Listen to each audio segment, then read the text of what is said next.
Okay, so we are live. We are live. Good evening, great people. Good evening, good evening.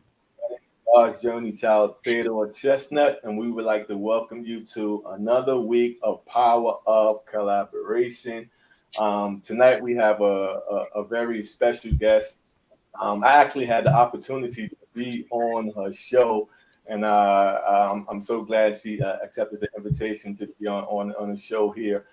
Sometimes you want to kind of reciprocate, what's given to you, but most of important, the word says that every joint supplies each other. So that's what we're here to do tonight, to kind of share our journeys, kind of talk with Miss Annette Harris, so she can kind of share what's going on with her, and just ask her some basic questions on what she can help us, how she can help us as indie artists. So as we go along, Miss Annette, you can get and kind of introduce yourself. I don't want to give the whole spiel, but I'll let you get and introduce yourself. Well, first of all, thank you all for having me on, asking me on. I think this is a wonderful segment show that you all have. I love the title, The Power of Collaboration, because I think that collaborating, of course, is very important, especially in the areas that we work and live in.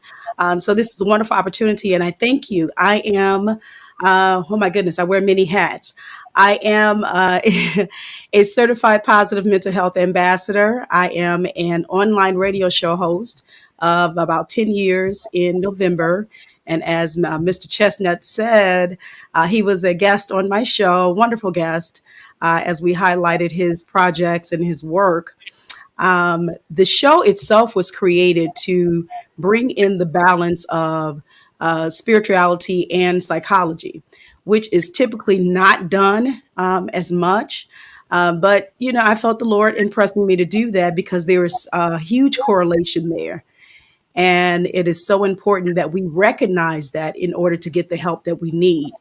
My undergrad is in psychology, and on my way to becoming an LPC, I stopped by and became a radio show host. And then also, about 3 years ago, roughly around the time of the pandemic, I felt the Lord impressing me to go ahead and get certified to become a positive mental health ambassador. And what that really means is I am becoming more aware of whether it's individuals that are around me or situations individuals that are dealing with mental. I don't want to say mental illness. I hate saying that word. I like to say the absence of mental health. So, and we all deal with it on a regular basis, honestly. And so I'm able to notice that, point it out, and then to help people, push them in the direction that they need to get whatever help they need. Okay. And that's kind of me in a nutshell. I am a lover of psychology. I have, as of late, been doing many of my, I call them Sash Talk podcasts or vlogs, and it's really an extension of my book, which is I just became an author last year in August, Surviving a Silenced Heartbeat. So the acronym for the book is SASH. So we do Sash Talk instead of Trash Talk. That's right. That's right. That's right. So all those many hats. What inspired you to wanting to become a licensed clinical professional counselor and also becoming a host of two shows? Because I actually read in your book, and you let me know, whereas your brother was into broadcasting, correct? Yeah, my brother he was actually, he had his own radio show. Okay. And many know what my book is based off of. It's based off of the grief that I dealt with in losing my brother. Mhm. I was only in my early teens when he passed away, but my brother, we reside in the Midwest, and he attended Columbia College of Broadcasting, and he had his own radio show, and was going along in that area, also being he was also a cameraman at our former church. And so that was the area that he was in. I never thought that I would even be have anything to do with broadcasting at all.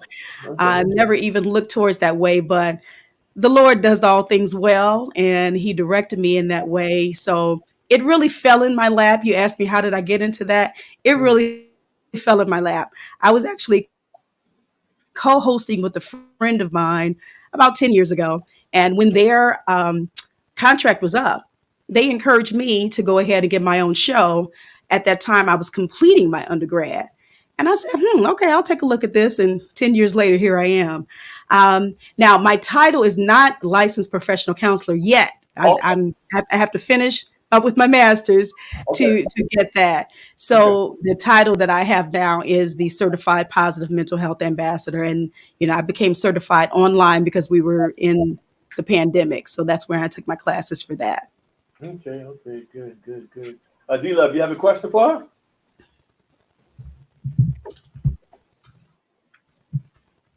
You're muted. Sorry about that. Mhm. All right. Welcome, Miss Annette Harris. It's great Thank to see you. you. Great to meet you. I have enjoyed what you have said so far. So tell us what SASH represents again. SASH represents the name of my book, which is Surviving a Silenced Heartbeat. Okay. And that is the title that God gave me to write, as I stated earlier, about grief. Mhm. And of course, he had me to go ahead and to place in the book my own experience, dealing with grief. A lot of times we can kind of relate to each other when we're transparent about what we've been through. Mhm. And when the Lord instructed me to write, I'm like, okay, well, you got to give me the title, you got to give me everything. So that's what he gave me. And I asked him because it had been about, by the time I started writing the book, it had been like 39 years since I had experienced that loss. And I Uh-huh. questioned God. I'm not ashamed to say, I'm like, why now? It's been so long. Yeah. But he told me distinctly, grief does not have an expiration date. That's right. Right. And so you have to deal with what's in front of you. And unfortunately, some people, they kind of meander through life and don't really, address those things that are bothering them or hurting them. Their decisions sometimes are based off of what they've dealt with, in terms of the grief. Some of them are in the grief process stage. Some of them are Mhm. going through, they don't know how to go through it. And so he wanted me to bring this out in the book. And that's where SASH came from. Okay.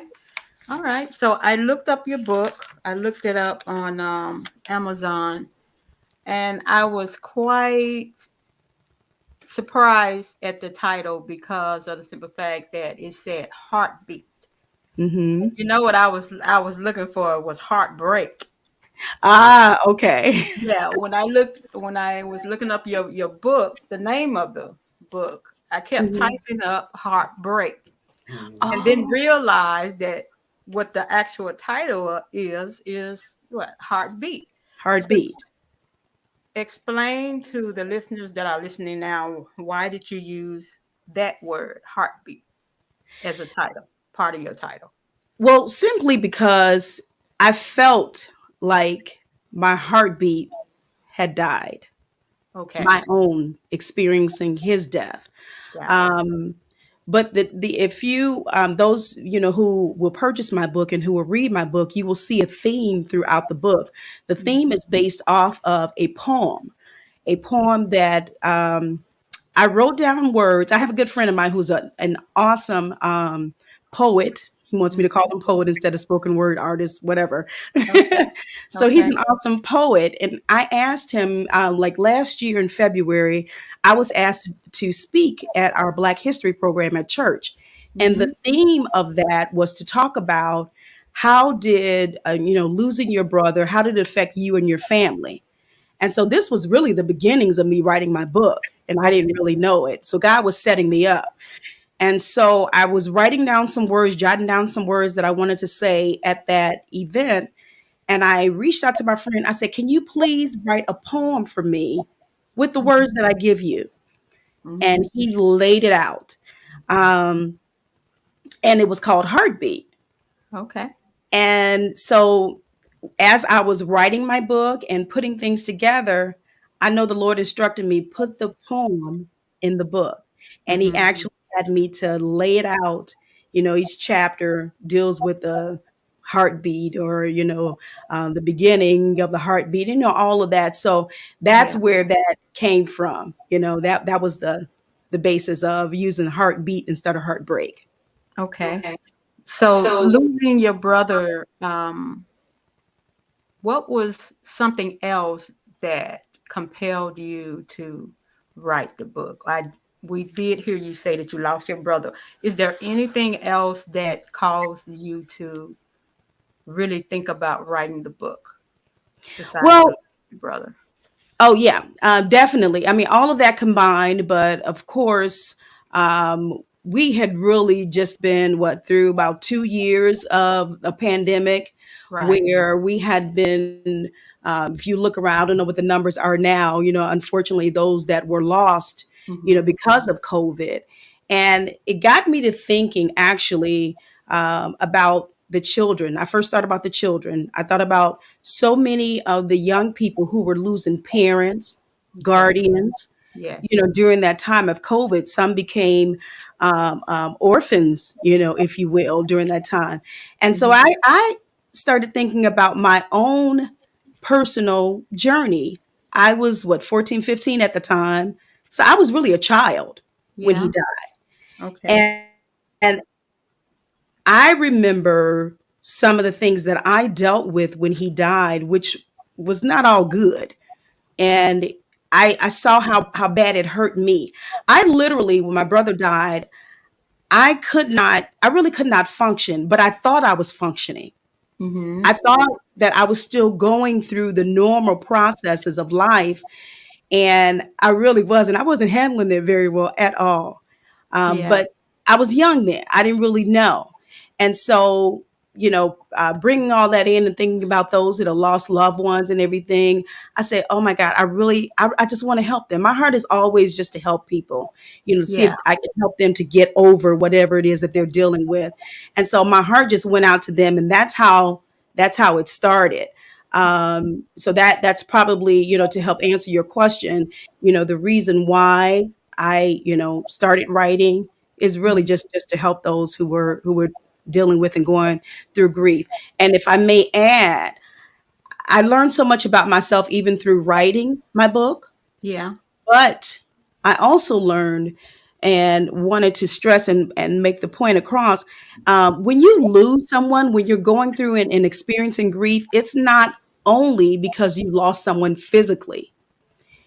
You could be grieving over a career loss, over a divorce, Right. over a separation. So there's so many things that we as humans deal with that we lose, on a daily basis. Sometimes we need a little help dealing with it. Yeah. Yeah. And so that's, the purpose of the book. Okay. So my last question, it's probably not my last question, but I'm gonna let one of the gentlemen to go after this question. What would you say about an individual that is able to get over the loss quicker than others? Mm. Well, first off, we all have to understand that everyone experiences death or loss differently. Mm-hmm. There is no ABC pattern. You have to go, through these stages, like, yourself, Miss Lovett, and I, and Ted, and Beatniks. We're not all going to go through the exact same way, because guess what? We are different. God made us different, right? Yeah. But knowing and understanding the grief process, that is a part of, dealing with that loss. Everyone is going to go through those stages, Mm-hmm. whether they realize it or not. I went through stages I didn't even know I was going through. Of course, years later, studying psychology and understanding the grief process, I'm like, oh my God, that's what I was dealing with, right? Yeah. But then also to understand and know that you have those stages of grief. They started off with 5. I think they added 2 more. It's like 7 now. Mm-hmm. So as you are looking at, the stages of grief, you may go from number 1 down to number 7, back up to number 3. You may not go in order, and that's okay. And Mm-hmm. also, You may, I was just talking with someone on the phone this morning. They lost their husband, and it hasn't even been a year yet. And Yeah. they said to me, they said, I believe I'm getting to the final stage now. And I said, oh, that's good. That's good. I said, now I want to encourage you and want you to know that you may go back up to some of those previous stages that you've already gone through. Yeah. You know what I'm saying? You may go back to the denial stage. You may Hmm. go back to an anger stage. And I said, and it's okay. It doesn't mean something's wrong with you. It's okay because you're still dealing with the fact that he's no longer here. You Hmm. know, that's a part of you that's gone. So it's okay to go through those stages. You know, we know God is going to take us through, you know, rely on Him, you Yeah. know, to take us through. But understand and know you may not go through from 1 to 7, but you may go back up to 5, 4, 3, 2, and 1, you know, at any Mhm. point. Yeah. So Yeah. just having that open understanding and knowing that. Okay. Great. Great. Great. And kind of piggyback on what she said, because sometimes my situation when I went through dealing with depression, and it was like, and then you see other people lose family members like me. I see other people lose family members, and it's like they didn't go through what I went through. At least I don't think so. You know what I mean? Like the next day they could be smiling or happy and jolly and stuff like that. But for me, it wasn't like that for me. So, like I said, to piggyback off that everybody have different stages that they got to go through when it comes to dealing with loss. Period. You know what I mean? Yes. Hmm. So, like that's like I said, I just kind of want to share that. Phoenix, you have a question? Any questions for her? Yeah, sure. So I want to know more about your certification as being a positive mental health ambassador. I hear the word positive mental health, um, and it's a to me it's like a very different choice of words for mental health. Like because Hmm. never I don't know if I perceive mental health as being negative. You know, Okay. and so like to like understand more about what positive mental health actually encompasses, like would be it's like interesting. So I'm like, That's a great question. And I will say you were probably in the minority if you've never heard of it being associated negatively. Because unfortunately, we've had to deal with, you know, even in the mental health industry, the fact of stigmas. We've had to deal with, you know, people not really owning up to this is what I'm dealing with. And I will say this, especially in the Black community. Theodore, you know, you understand. So it has not always been looked at as positive. That's Now, right. I will say the tide is changing now, and you are getting more people being more vocal Hmm. about what it is that they are experiencing. You look at entertainment stars, you look at sports stars.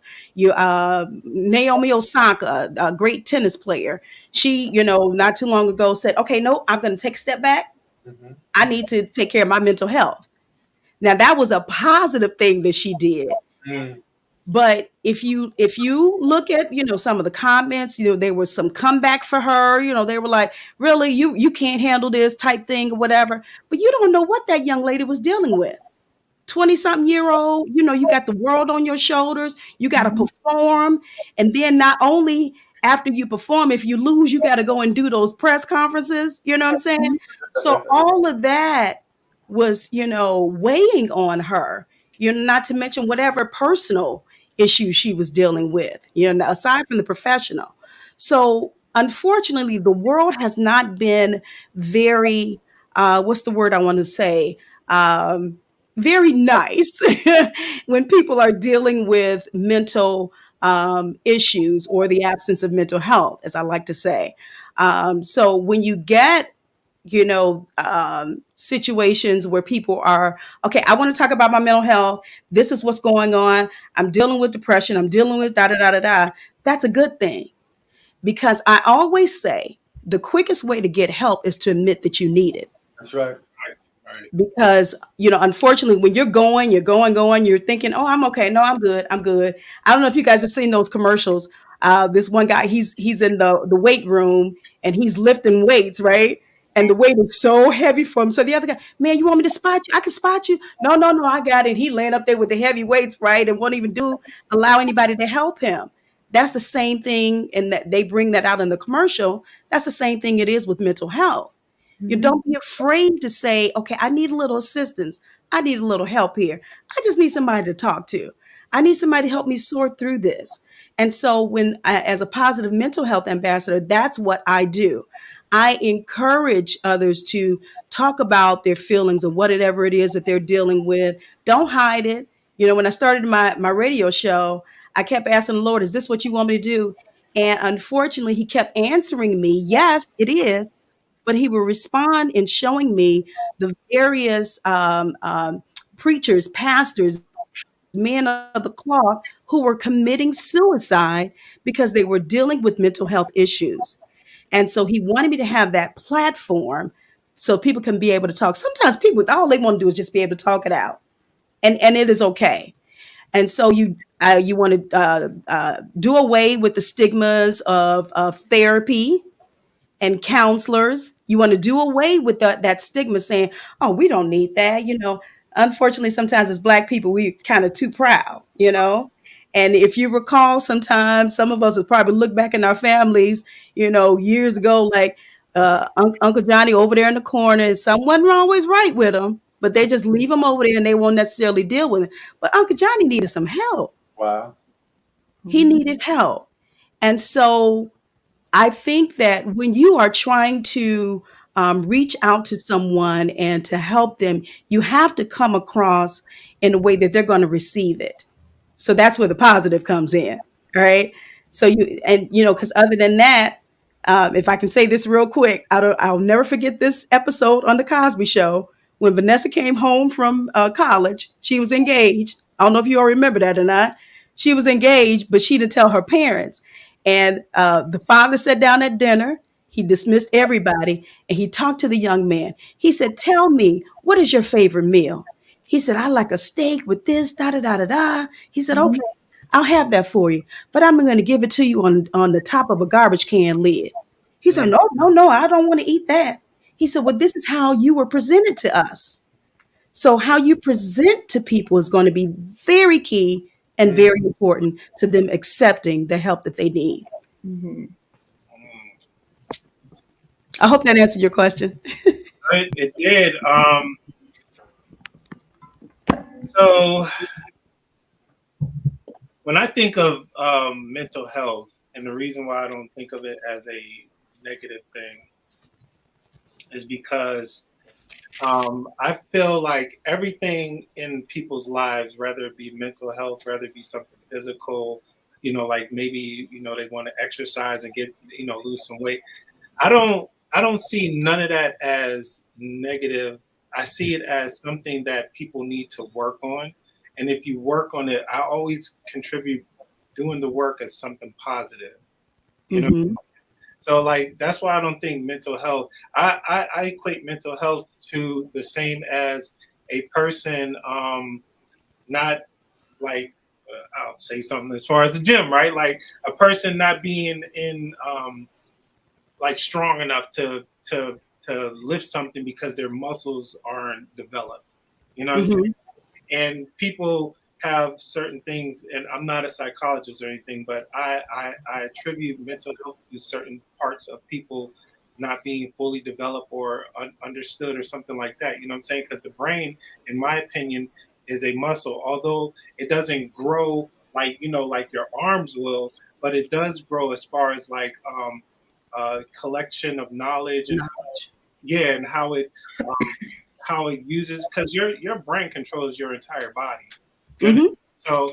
So it's a very vital part of your body. So yeah, there's certain things about your mind that can grow just as much as you can develop your muscles. So it's just probably like I attribute it to like certain parts of people's minds that's just not fully developed or need some more development or need some more understanding, right? So Hmm.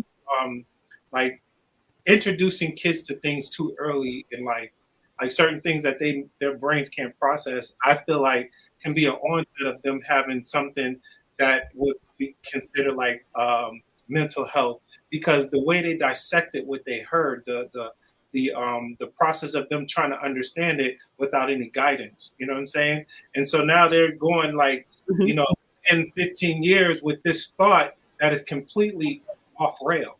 But it's hard to adjust people's mindset once they've done unconditioned themselves to think something like that.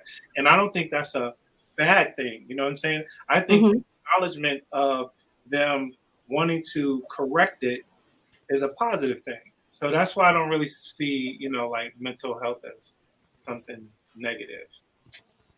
Okay, no, and I don't want you to misunderstand what I'm saying. Mental health is not negative. We're trying to bring awareness to it. That's the whole point of it. But when I say positive, I want to bring that out, because if I, am trying to address and bring awareness to mental health, I don't want to bring it to them on the top of a garbage can. I just want to bring it in a positive way. You know what I mean? So that they will accept it. You mentioned about the children, and the development of their brains. Well, when I experienced my brother's death, I didn't realize that those were the things that I was going through. Mm, My brain wasn't developed, to the point for me to understand that. So then you need to have some individuals in, whether they're advocates, ambassadors, therapists, or what have you, to come in and to try and explain that to them, to try and help them to understand, okay, you may be dealing with this or whatever. Don't, because you don't sweep things under the rug. When you sweep things under the rug, you can't, there's no way to get help for it. That right. rug is just going to get bigger and bigger and bigger, and somebody's going to trip over it. That's right. Yeah. Yeah. So no, I don't want, and I hope I haven't said that or expressed that. And it's just the point of like looking at something that says positive mental health. I think that's a good thing. But like for me, like as you know, just the way I think of it, I don't think of it as something negative. So it's Yeah. interesting for there to be a field for positive mental health. You know what I'm saying? Like Hmm. that's Okay. it is, yeah. So Okay. but All also right. and to further on that, how do you combine psychology and with the Bible? You have to watch some of my shows. But honestly, there is a connection, because psychology actually relates to a lot of things in our life. Um, and so when you look at the spiritual aspect, what I started doing, I don't know if you, when I mentioned about when I started my shows, a lot of the pastors, spiritual leaders were going through, and so they weren't connecting that. They weren't connecting the psychology with the spiritual. They just thinking, okay, I can just go in here, preach the word, and leave out, and everything is okay. But you're not really addressing what the issues are. You can have individual. Now, trust me, I grew up in church, so I'm not talking about church. I'm not talking against church. I love the Lord, and I'm still saying, I'm still saying, but you have to address things when people come into your congregation or your sanctuary, and they're dealing with whether it's depression or other issues, and you're like, okay, well, just come onto the altar and get prayed for.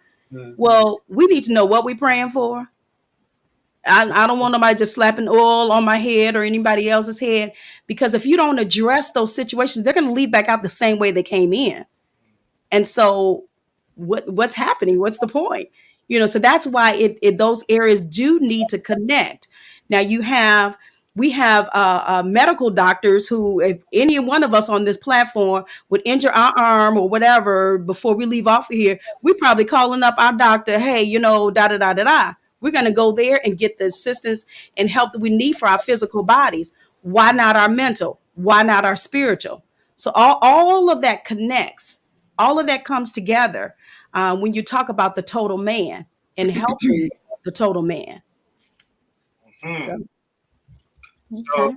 so how do you integrate that with you know the church, pastor, like how's that integration? Because um don't I'm not religious at all, but Okay. how do you but I know like a lot of people seek um, knowledge and reform and things from the church, and I don't think they think psychology wise with it, nor do I believe that their pastor, preach, whatever they call them, where they go, has a background in psychology to be able to treat them or talk to them on that level.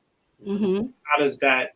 How do you integrate that um, with the church? Well, yeah, that's kind of what I was starting to say, and thank you for asking that question. That's the whole reason for um, platforms that need to be opened up, conversations need to be had, um, because people are more inquisitive. We're not just going to, especially you look at the millennials and generations younger than them. They're not just going to accept anything. Sometimes you have to lay things out for them, explain it to them, make it clear to them. So when you look at, spiritual leaders, they have to know their place. They have to know what they can and cannot do. So you're a pastor, but that doesn't mean you're a therapist. So That's if you right. have somebody come into your congregation, maybe say it's a marriage that's on the verge of breaking up, or what have you, and they may need to go to a marriage counselor. The preachers, the spiritual leaders, they need to understand this and not, get offended. I'm the pastor, I'm the this, I'm the that. I should be able to, but that's not necessarily your area. So having that open mind and knowing, like I mentioned about the medical doctor, I'm going to send the pastor's not going to sit there and stitch you up. He's gonna tell you to go to the doctor. Of course, I'm sure he's gonna pray, but tell you to go to the medical doctor. So it is with therapists. I had a friend of mine who was going through some things, and they went to their pastor, and their pastor said, "I know what I'm gonna do for you." You have to understand. What they say, know when to hold them, know when to fold them. You have to know your what you're capable of. That pastor referred my friend to a therapist.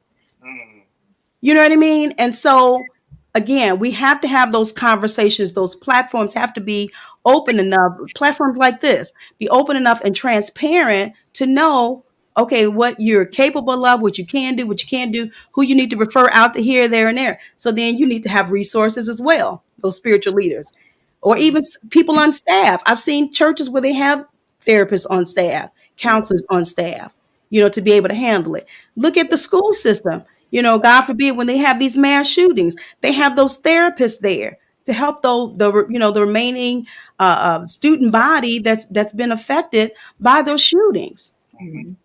So you have to have people in place that are capable, professional people, to be able to help individuals to get through.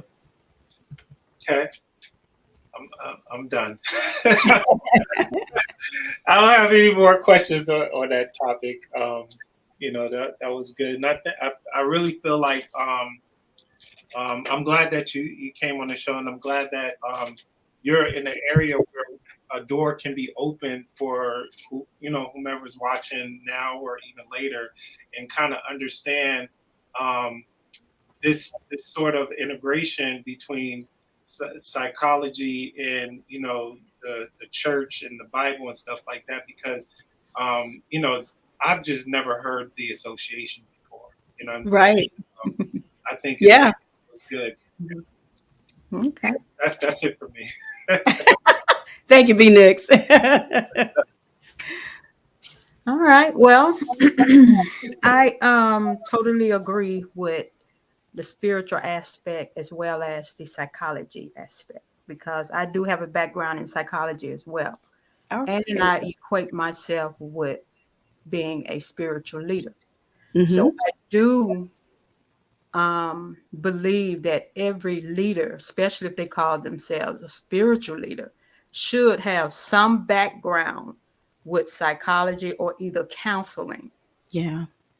because if we go on a spiritual aspect and really just think about it, a lot of people have demons that they're not even dealing with and have not Mhm. dealt with.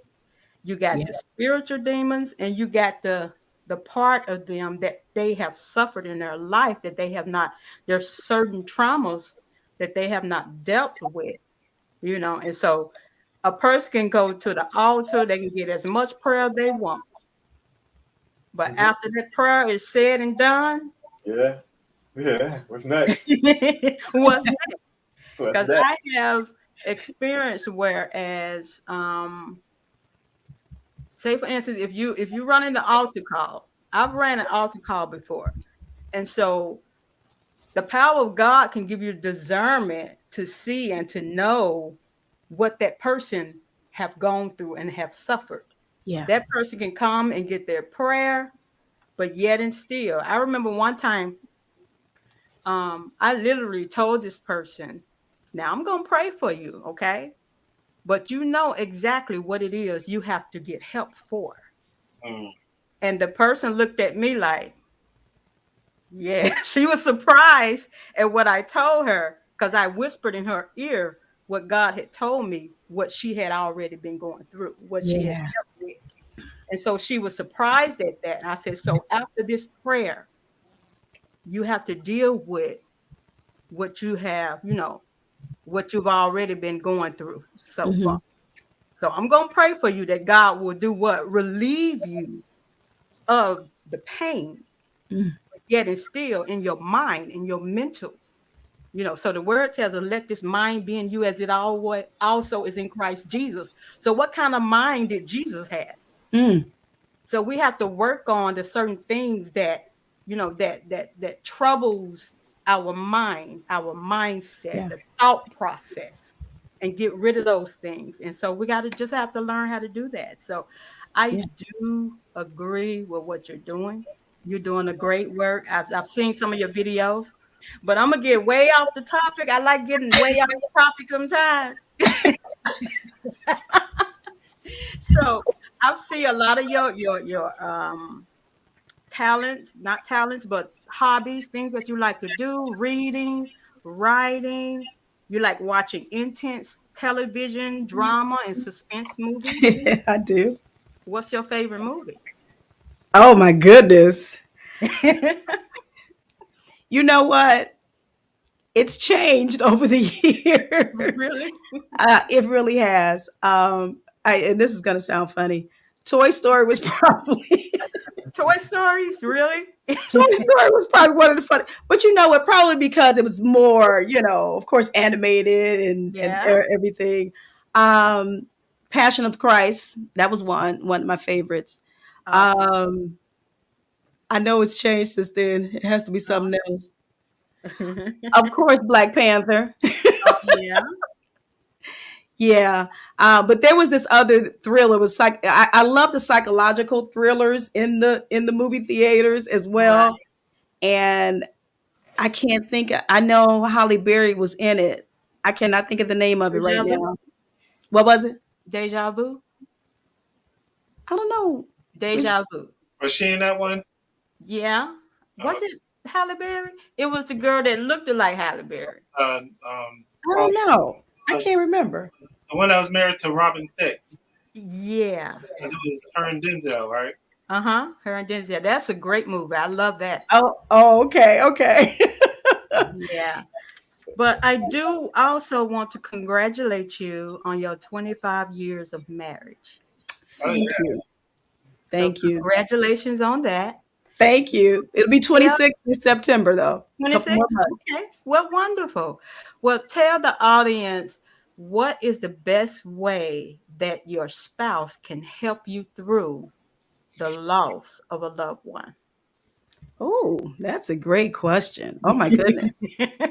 Um, my husband is maybe he's the poster child. I don't know, but he was just great.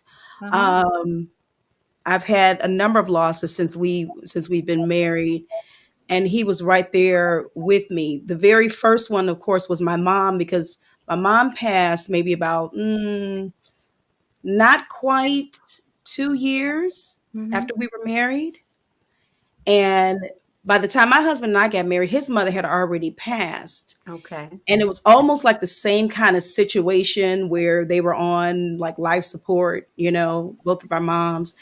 And I'll never forget when we had to make a decision of what to do with my mom, whether to take her off or not. I'm like, nope, keep her on, let's leave. Yeah. I want God to do something. My Yeah. husband took me for a walk around the hospital Mm-hmm. and he talked to me and he told me or reminded me what he went through with his mom. And when I tell you that man made so much sense to me, and I said, okay, Yeah. then I was able to release. But I know that that was God leading him. But my husband, a minister, an elder in the church. But one thing that he will do, he will give me my space to cry. Uh-huh. He Yeah. will uphold me, whether he got to come and hug me or whatever, or help me through it. But just having someone there that's going to listen sometimes, because when you lose someone, sometimes you may not feel like talking, and he Mm-hmm. understands that part. And then Yeah. sometimes I may want to run off at the mouth and just talk, and he's there. And just knowing that he's there and upholding me and encouraging me. And he's always got a word, whether it's right then and there or like the next morning. Okay, the Lord told me this. I'm like, okay, all right, I receive it. Yeah. But just being there, Mm-hmm. for whatever I need at that moment. So Yeah. that I think is important in a spouse. Okay. Great. So just being there, being a great listener, and sometimes that's all you can do is just listen. Mm-hmm. Allow the person to do what? To vent. Yes. Still be there, be physically there, and just allow that person to vent and just be comforting. Yeah. Yeah. So, yeah, that's the best way. Okay. Yes, All, definitely. all right, Ted, it's on you You have two questions. I was reading your book, and what all of us up here we sang and stuff like that. Reading your book, growing up, I read that you part of a choir, like all your family sang. So do you still sing? And if so, why you didn't why you didn't pursue your career? Not a career, but like do more of singing. Child, that was family singing, honey. Okay. So you had no desire to kind of move forward, like in the industry, or do anything professional for singing. You know what? I guess I am talking to some artists right now. But you know what? But you know what? I sing in my church. I do. I actually lead praise and worship for our women's department. And I've been in the choir for years. I guess I don't really talk about that a whole lot. Right. Uh, but as far as doing my own, my sister, yeah, my sister, not me. My sister. I keep telling my sister she needs to put out an album. So y'all need to talk to her. Okay. You all need to talk to her. She needs to put out a single. She's got an awesome voice, an amazing voice. there. But yeah, that was really family singing. We just make up a song out of anything. Okay. Okay. And also in your book, you shared the five stages of grief. Would you care to share them with the listening audience so they can kind of understand the five Oh stages of grief? yeah. You know what? You start off. Let me flip to my page here because we don't want to Take it. misquote anything. So as I stated earlier, the stages of grief started off with five, with I think it's Elizabeth, and I don't want to mispronounce her last name. Started off with five stages, but they've added a couple of them in here now. So let's see here. You have the stage of denial, and that's kind of typical. When you get the news, whether it's a death or a loss or whatever, you are in a denial stage because it doesn't seem real to you. You know what I mean? And then the second stage is anger. Mm-hmm. I'm sure a lot of us have experienced that, and even with the death of someone, how that person died could, even bring up the anger, or maybe you are angry with yourself because maybe you didn't do something or couldn't do something. The next stage is bargaining, you know. I went through that stage as well. Actually, I went through all of them, but I went through the bargaining stage, wondering if I could have done something different, would my brother have still been here? And then you move on to the depression stage. That is a stage that, many have experienced more often than not. Mm-hmm. Because you're thinking now, okay, now I have to deal with this new normal, of not having that individual around, or not having that situation that I lost, still, with me. And then that moves you on into the acceptance stage, which is the last stage there, accepting what has actually happened or occurred, because you figure at some point, I can't do anything about it. I can't bring people back. I wish I could. But then you get to that acceptance stage. So those are the 5 stages that we normally deal with. And again, as I stated earlier, you may move from 1 to 5. You may hop back up to 3. You may not go in it in order, and you may revisit one of those stages. Yeah, yeah. And one thing for me, when I was, of course, I dealt with depression, but when it comes to the anger part, I know when my dad had passed away, my uncle and stuff like that, I noticed that when I used to open cabinets, I just slam them for no reason. Yeah. But Mm-hmm. now, I mean, it could have been part of the anger part. You know what I mean? And then another question I have for you: when you go through stages like that, and you hear the phrase, "Can people be mad at God?" Ooh, great question. B Dix, I'm surprised you didn't ask me that question. No, you know what? Mm-hmm. We've often, I believe all of us can probably shake our heads up and down when I say this. Mm-hmm. We've often heard, don't question God. Right. You know, I don't necessarily ascribe to that. Okay. Uh, Really? I Really? don't, Really? because I will talk to him just like I'm talking to you. Right. And no disrespect in it, because of course I'm referencing him, but Mm-hmm. I will just lay it out. I mean, why should I be like, some pompous person or whatever? I'm talking all these big words to God. No, I'm going to talk to him just like I'm talking to you right now, just in a regular way. I mean, some of these folks probably don't know half of these big words they saying anyway, but you just talk to him regular, and I'll ask God. Now, when you get to the point of blaming God, I think there's a difference there. Mm-hmm.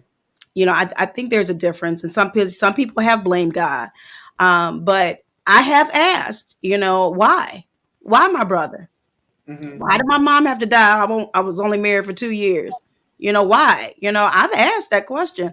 I don't, and that's just Annette. I don't think there's anything wrong with asking. Just be just be ready for whatever response he's gonna give you. That's my question. How do you know what the response is going to be? Mm. How do you know how to recognize the response if you even get one? You know what I mean? So Well, that, you know what? That comes with discernment and your relationship, knowing God and knowing His voice. That's where that's going to come in, and I'm sure D Love, you can agree with that. Yes, I do. You have to have a relationship with God. You have to know His voice and what He's saying, because yeah, the enemy can talk to you, you know, but once you know what God is saying, Hmm. then you gotta go with that. So Yeah. I mean, it's gonna come with discernment in that relationship with God. Okay. So which stage is blame? Because people love to blame others for the death of the loved one as well. So tell us why you think a person would do that. Yeah, because there could be a lot of a variety of reasons for it. Um, People could be blaming others because maybe of some lack that they did or did not do. Hmm. Or they could be blaming them because of something that they saw the other individual do. Yeah. That's probably under that anger stage, that denial, combination of those. Hmm. Um, but yeah, because see, sometimes, and I've seen it, you probably seen it too. You go to these funerals sometimes, and you get somebody that's almost about to crawl over into the casket with the person, and then Yeah. somebody be like, "Yeah, that's the one that didn't. They didn't even treat the mama right, you know. They didn't treat the daddy right, you know. Now they trying to act like they all, something like that. But they're trying to make up for it, Mm-hmm. at that point of what they, really feel that they could have done. Now it's too late. So Okay. hence the blame game. All right. Projecting. People project Yeah. Yeah. from their guilt. So instead of them acknowledging their fault and that they want to put it on someone else, Hmm.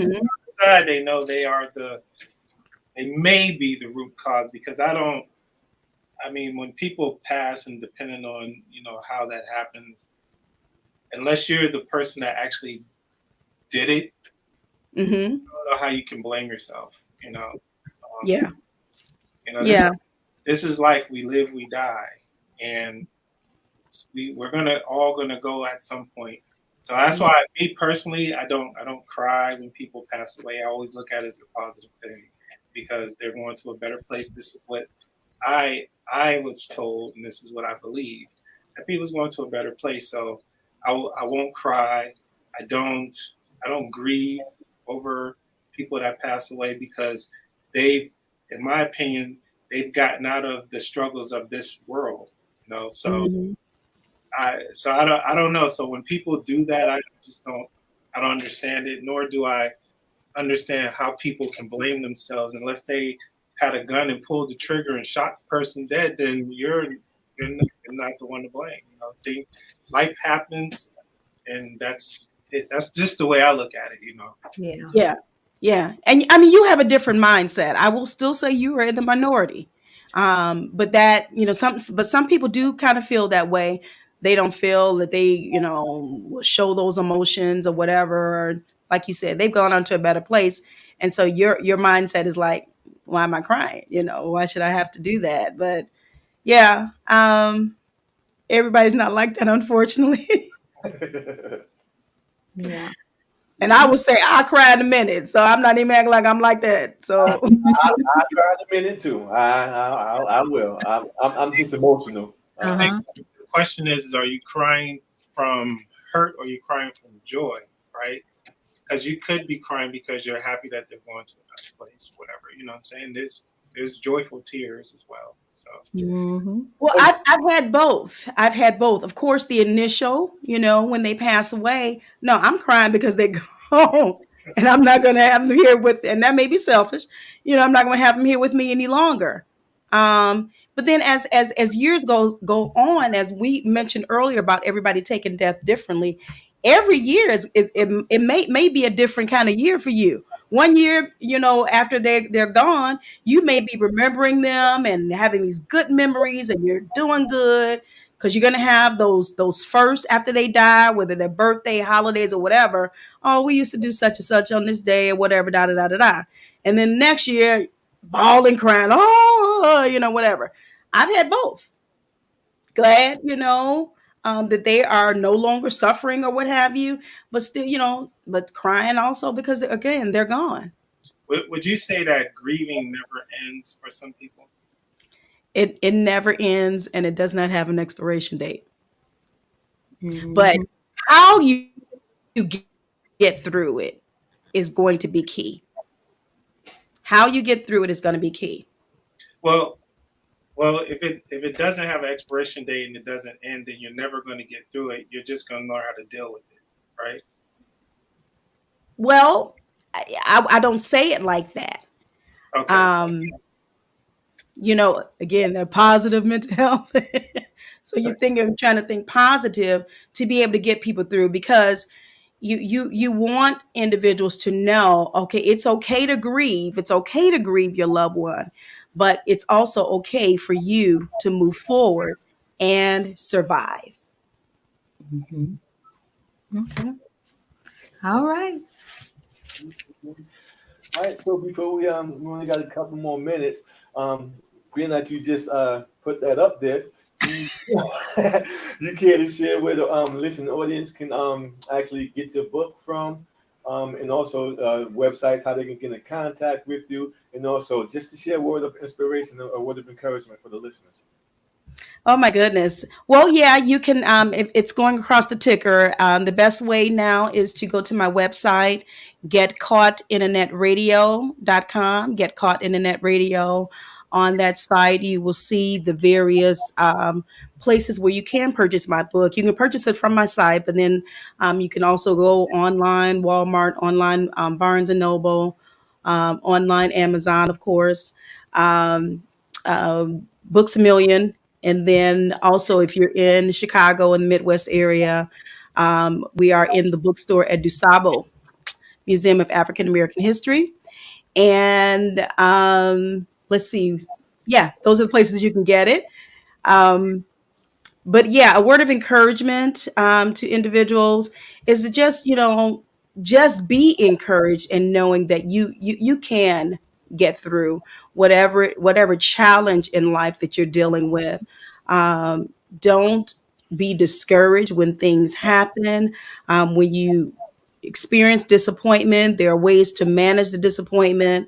There's always, you know, um, a silver lining, if you will, to what it is you're going through. It is key. I will always encourage a personal relationship with Christ, and knowing that he's going to take you through, because we're gonna go through in this life. We are, but Mhm. knowing that God is on our side, and he is there to help us to get through it no matter what. And it's not about us, it's about Christ. That's what's Right. most important. You can make it, you can survive. Awesome. Mhm. All right. I keep looking at these letters here. What does MBSAD represents? Oh, you're looking at that was my other show. It's no longer Mind, Okay. Body, and Soul A&D Conversation. Okay. That was the other online episodes that we would do. I did that with another apostle, as a matter of fact. But we just ended that after about 4 or 5 years, a Okay. couple of months ago. Okay. So yep, that was the other show. All right. Awesome. You Nice. said mind, body, and soul. I had a healing show, talk show that I did. It was called Time to Heal with Okay. Danae Lovett, mind, body, and soul. So Oh, yeah, okay. yeah. Okay. So that's what I was looking. I was like, what do that represent? Okay, now I know. All Right, right. right. Now the one my show, Mind, Body, and Soul with Annette, that's the show that Theodore was on. That, Okay. is a little play off of my name, Annette. So you get caught in the net, which is the name of my company, Get Caught in the Net. Great. That's a unique name. I love it. Thank you. Thank you. Thanks so much. Yeah. All right. So, listen, audience, we want to thank you guys for joining us. Miss Harris, I want to thank you so much for accepting the invitation. I think we had a great discussion tonight. And for those of you who are going to be listening to the replay, we pray that you get something out of this. And once again, we thank you so much, Mr. Ned Harris, and the listening audience for joining us tonight. Until the next time, we see you. All right. Thank you all again. You're All welcome. right. Good night, everyone. All right. Night. Good night.